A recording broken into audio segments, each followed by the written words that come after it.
오늘은 주님을 사랑해도 시험이 있습니다 라는 제목으로 하나님의 말씀 전하도록 하겠습니다.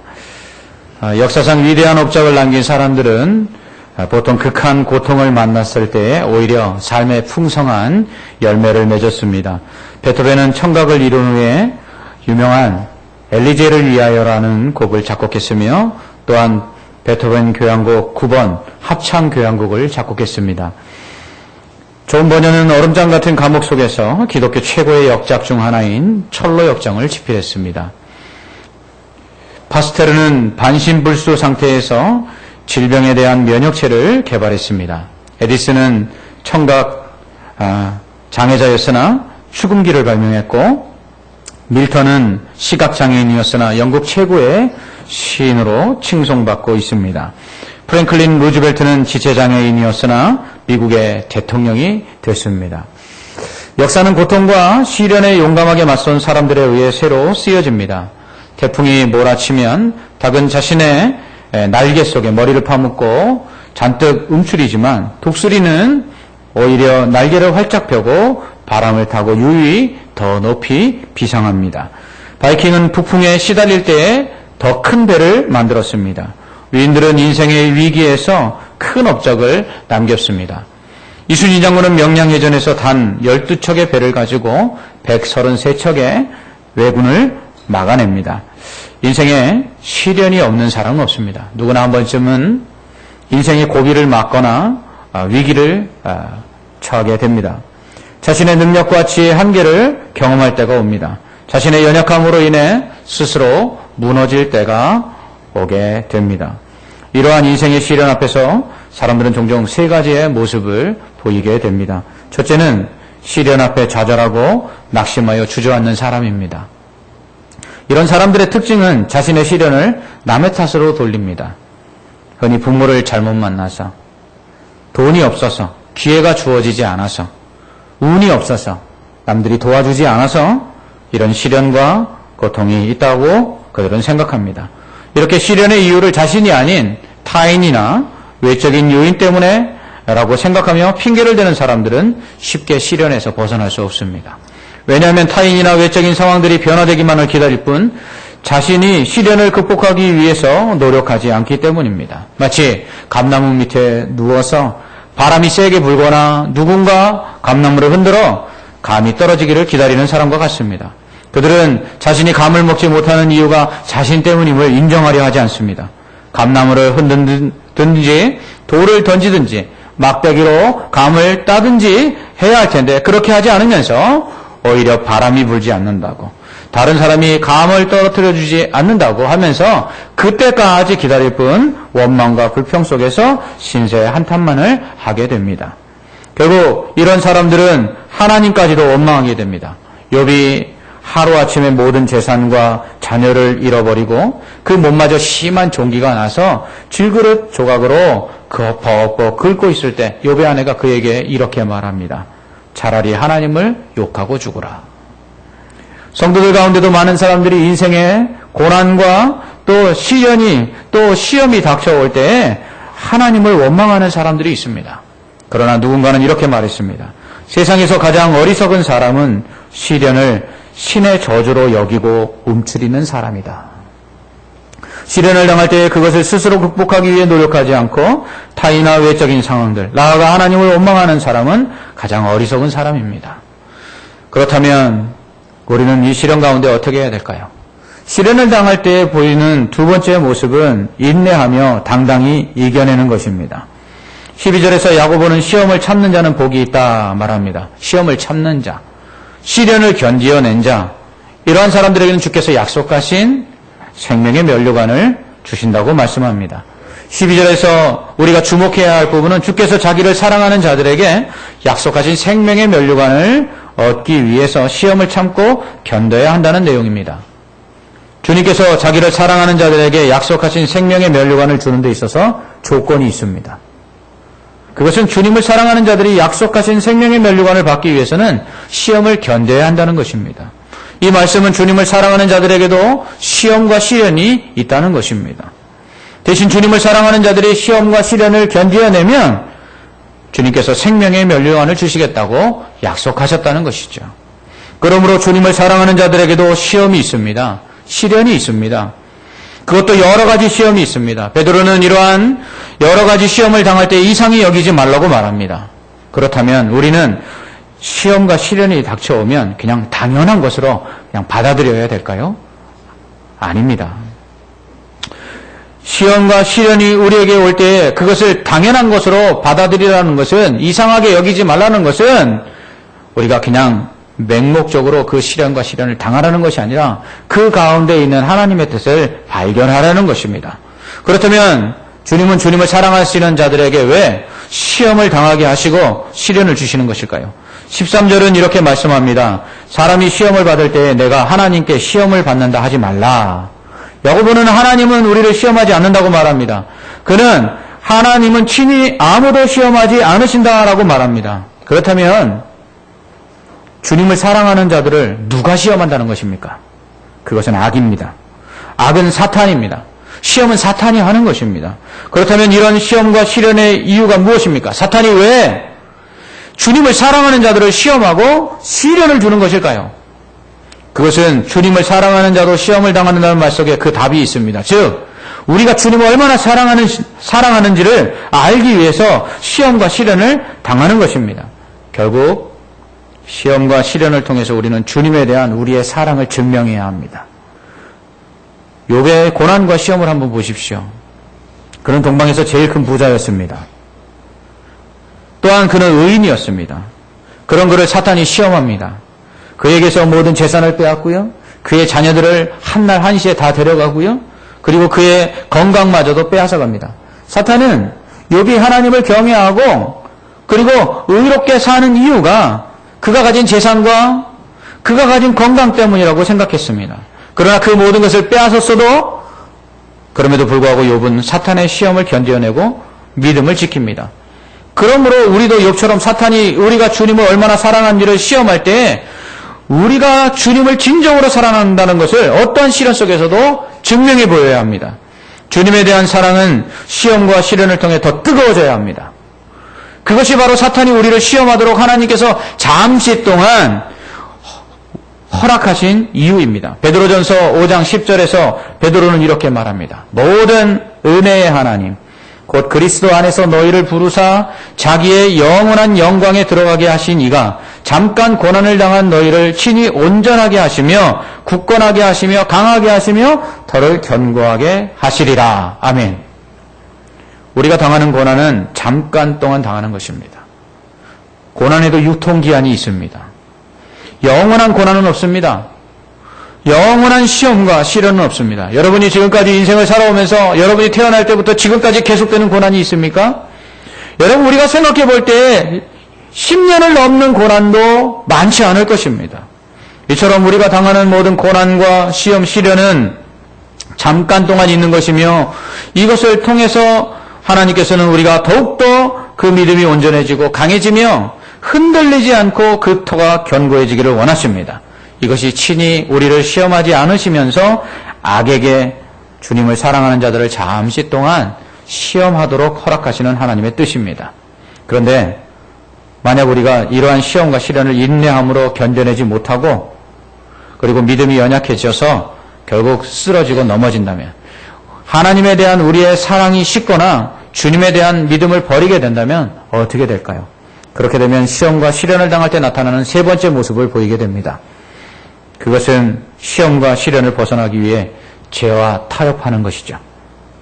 즉 주님을 사랑할지라도 시험과 시련을 당할 수밖에 없습니다. 그것은 우리의 믿음이 더욱더 견고해져서 온전해짐으로 주님을 더 사랑하고 어떠한 시련과 환난도 더욱더 흔들리지 아니하고 견고하기 위해서 하나님께서 우리에게 그러한 시험과 시련을 허락하시는 것입니다. 그러나 주님을 사랑해서 우리의 믿음을 더욱더 견고하게 하기 위해서 또 온전해지기 위해서 하는 그 시험 속에서 결국 쓰러지고 넘어지면 그 시험을 이겨내지 못하면 주님에 대한 사랑은 식어버리고요. 그리고 욕심을 따라 죄를 범하게 됩니다.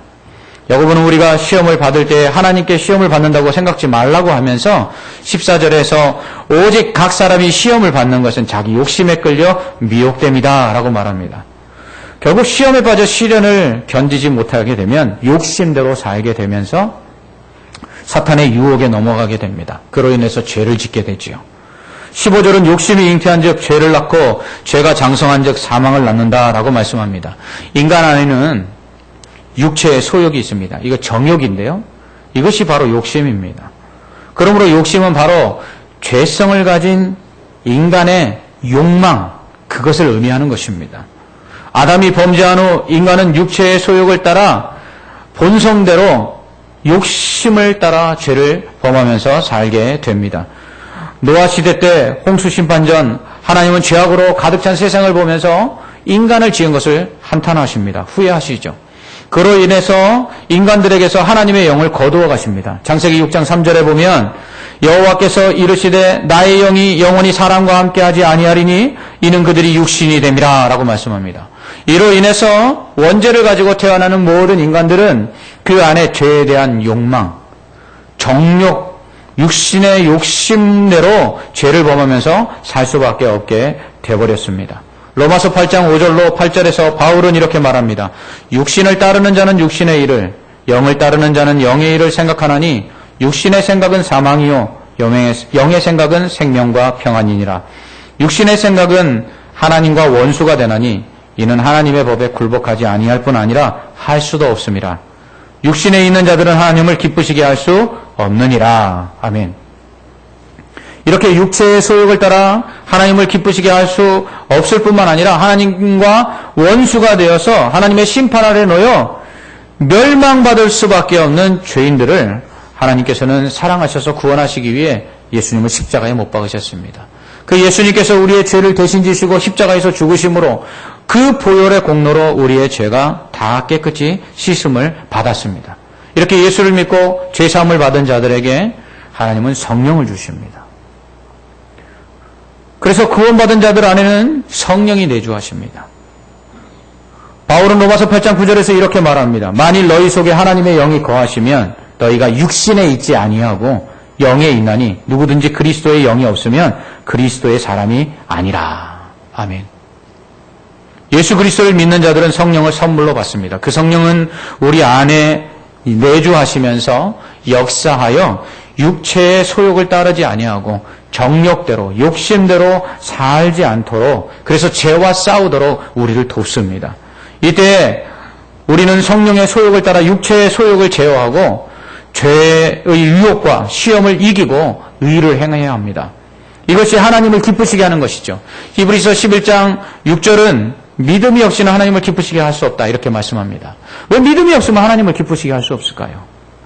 믿음이 없다는 것은 예수를 믿지 않으므로 성령을 선물로 받지 못했다는 것입니다. 그러면 성령을 선물로 받지 못했기 때문에 여전히 육체의 욕심대로 죄를 범하며 살 수밖에 없다는 것이죠. 그러니까 하나님을 기쁘시게 할 수 없는 것이죠. 반면 믿음이 있는 사람에게는 성령을 주셔서 그 육체의 욕심을 제어함으로써 하나님이 원하시는 의와 선을 행할 수 있도록 도우심으로 하나님을 기쁘시게 할 수 있다는 것입니다. 물론 믿음이 없는 자들도 선을 행할 수 있죠. 왜냐하면 하나님께서 믿지 않는 자들에게도 최소한의 양심을 주셨기 때문입니다. 이 양심이 믿지 않는 자들에게 율법이 되어서 그들로 옳고 그름을 분별하고 최소한의 도덕적이고 윤리적인 삶을 살 수 있도록 한다라고 바울은 말합니다. 그러므로 세상이 믿지 않는 자들이 더 많아도 이 세상이 그래도 아직까지는 살만한 것은 하나님께서 불신자들에게도 선한 양심을 주셨기 때문입니다. 그러나 믿지 않는 자들은 대부분 자신들의 유익과 그리고 자신들의 욕심이 걸려있는 문제 앞에서는 양심의 소리를 듣기보다 죄를 선택하고 악을 행한다라는 것입니다.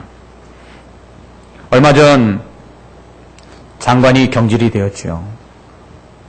국회에서 6번째로 본회의를 통해 장관에 대한 경질을 투표해서 통과를 시켰습니다. 또한 계속해서 재판관 출신들, 법관 출신들이 높은 수임료를 받고 비리를 저지르는 일로 지금도 재판이 진행되고 있습니다. 왜 이런 일들이 있습니까? 얼마나 더 가져야 만족할 수 있을까요? 얼마나 더 높아져야 자족할 수 있을까요? 인간의 하나님 없는, 성령이 없는 욕심들은 마치 고삐 불린 망아지와 같아서 통제할 수 없다는 것입니다. 그 욕심은 채워지지 않는다는 것입니다. 그래서 세상의 것들을 더 가지면 가질수록 채워지지 않는 갈증들이 그 안에 있으므로 더욱더 욕심을 부리고 그것들을 위해서라면 악을 행하는 것도 서슴지 않는 것입니다. 세상이 이렇게 악해져 가는 것이 바로 그 욕심 때문이라는 것입니다. 바울은 계속해서 로마서 8장 11절로 14절에서 이렇게 말합니다.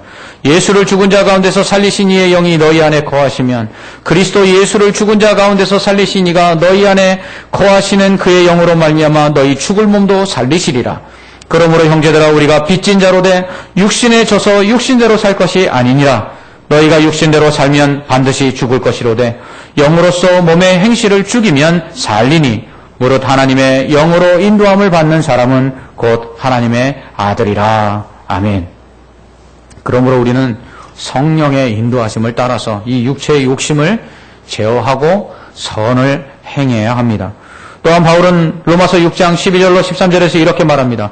그러므로 너희는 죄로 너희 죽을 몸에 왕노릇하지 못하게 하여 몸의 사욕을 순종치 말고 또한 너희 지체를 불의의 병기로 죄에게 드리지 말고 오직 너희 자신을 죽은 자 가운데서 다시 산 자같이 하나님께 드리며 너희 지체를 의의 병기로 하나님께 드리라. 아멘. 이렇게 말씀합니다.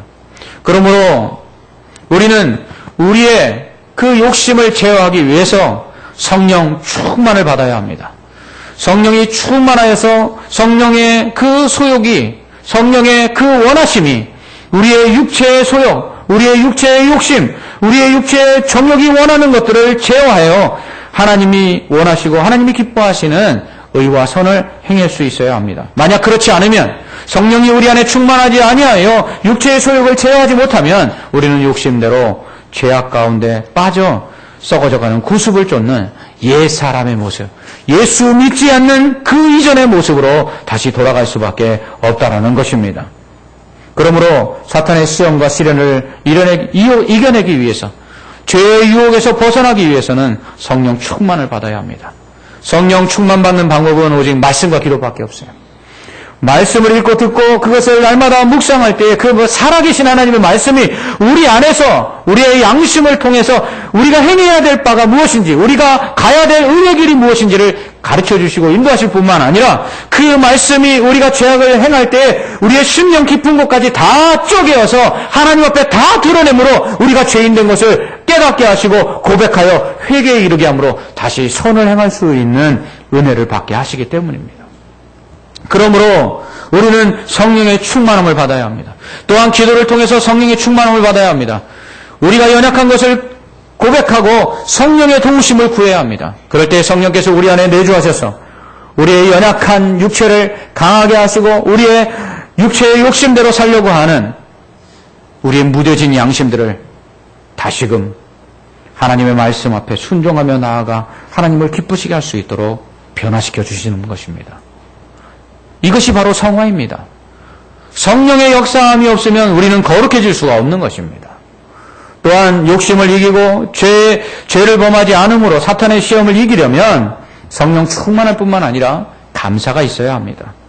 바울은 범사에 감사하라 말씀합니다. 이는 그리스도 예수 안에서 우리를 향하신 하나님의 뜻이라는 것입니다. 감사하는 것이 주님의 뜻입니다. 범사란 모든 상황을 말합니다. 좋을 때 나쁠 때 뿐만 아니라 범사는 일상입니다. 사실 우리의 일상이 모두 감사할 것이라는 것을 알아야 합니다. 감기가 걸려 침을 삼킬 수 없을 때는 침 삼키는 일상이 얼마나 감사한 것인지를 깨닫습니다. 감기가 걸려 편도가 부었을 때는 물 한 모금 마시는 그 일상이 얼마나 감사한지를 알게 됩니다.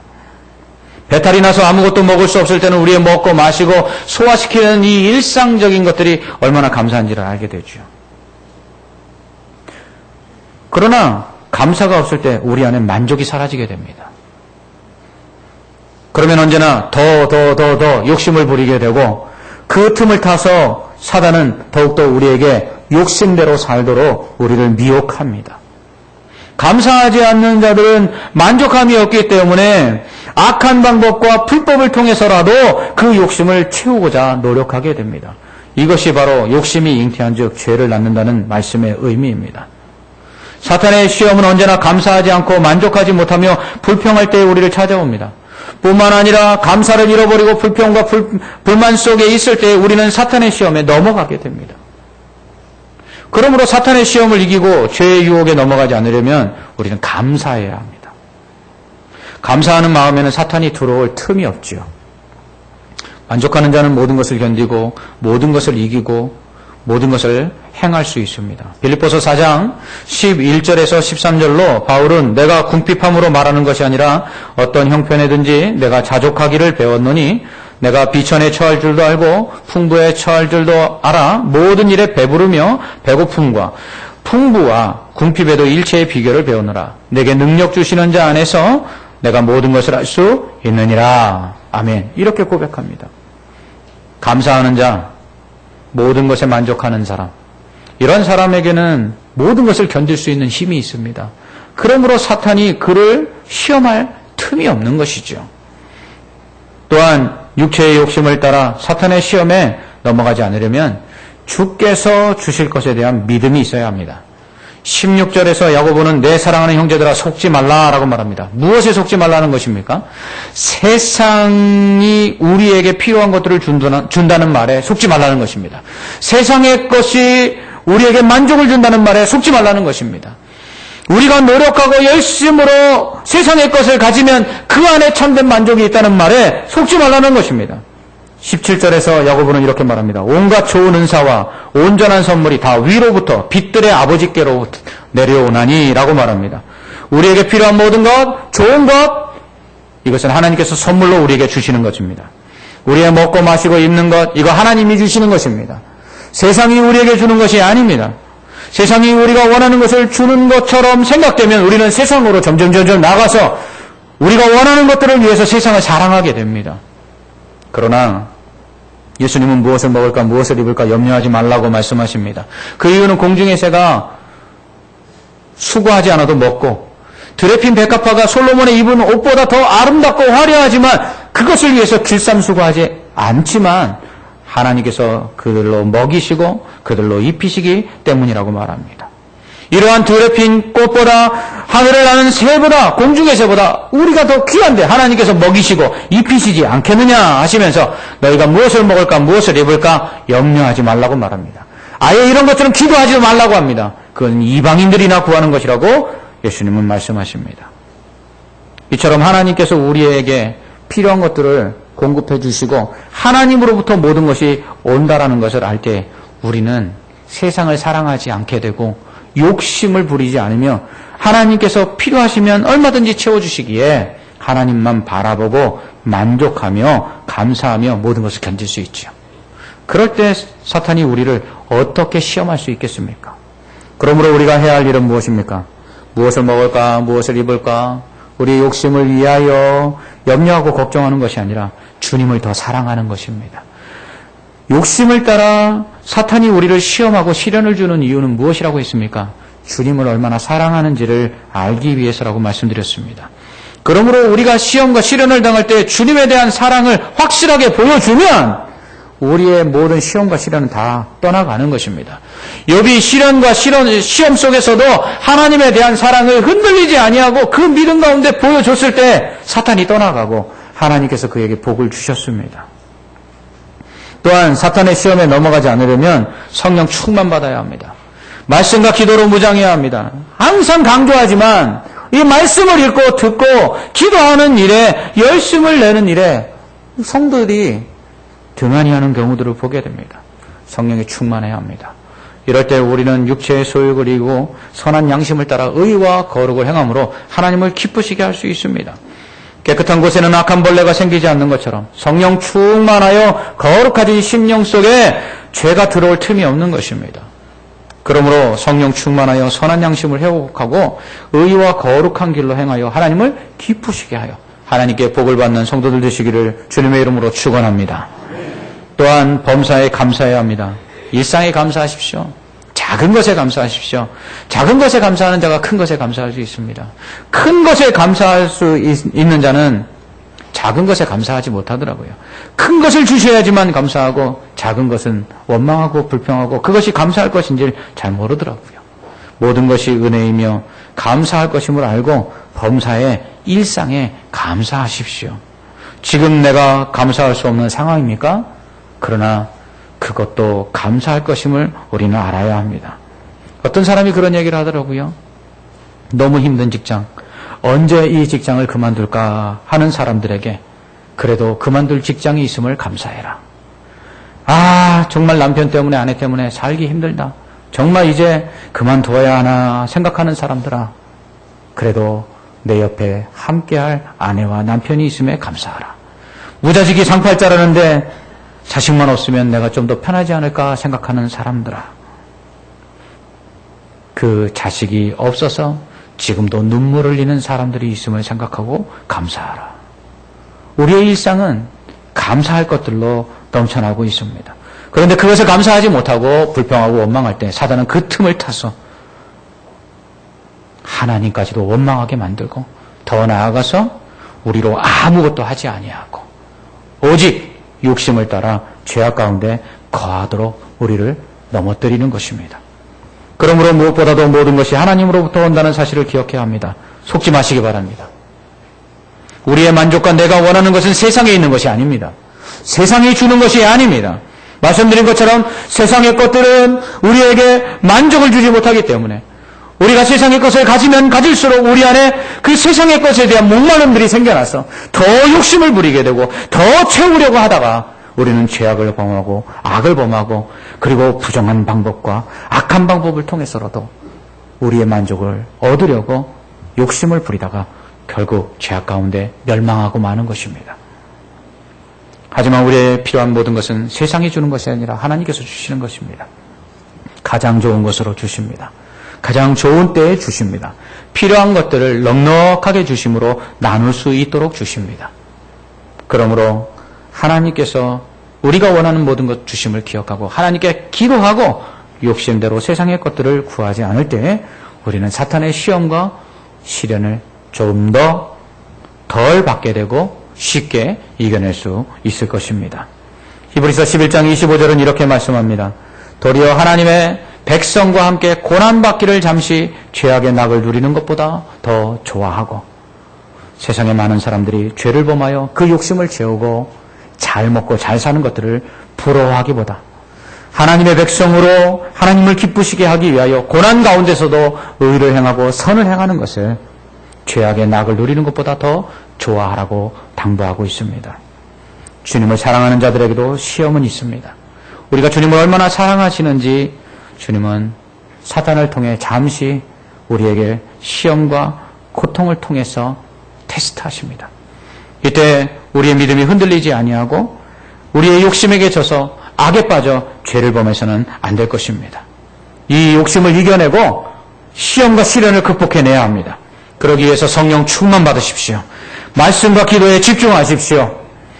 범사에 감사하십시오. 만족하십시오. 원망과 불평을 그치십시오. 하나님께서 채워주실 것을 믿고 욕심이 아니라 하나님의 영광을 위하여 나누고 베푸는 사람들이 되십시오. 그럴 때 우리는 주님을 더 사랑하게 될 것이고요. 더 견고하고 흔들리지 않는 강한 믿음을 소유하게 될 것이며 어떠한 시험과 시련이 와도 다 이겨내고 구원을 받아 천국에 들어가 주님께서 주님을 사랑하는 자들에게 약속하신 생명의 면류관을 받게 될 줄 믿습니다. 기도하겠습니다. 사랑과 은혜가 충만하신 하나님 아버지, 세상을 살아가는 동안에 우리에게 필요한 것들로 채워주시고 모든 일상이 하나님의 은혜와 선물인 줄 알아 감사하게 하시고 만족하게 하시고 또한 성령에 충만하여 죄악 가운데 빠지지 아니하고 욕심을 따라 구습을 쫓는 옛사람을 벗어버리고 선과 의를 행할 수 있도록 해주심을 감사합니다. 이 믿음이 절대로 흔들리지 않게 하여 주시옵소서. 사단의 어떠한 시험과 시련을 능히 이겨내게 하시고 그로 인하여 하나님의 영광을 돌릴 수 있는 욥과 같은 믿음의 사람들 되어서 하나님을 기쁘시게 하고 하나님이 주시는 귀한 상과 생명의 면류관을 얻는 구원의 백성들 되게 하여 주시옵소서. 예수님 이름으로 기도합나이다. 아멘.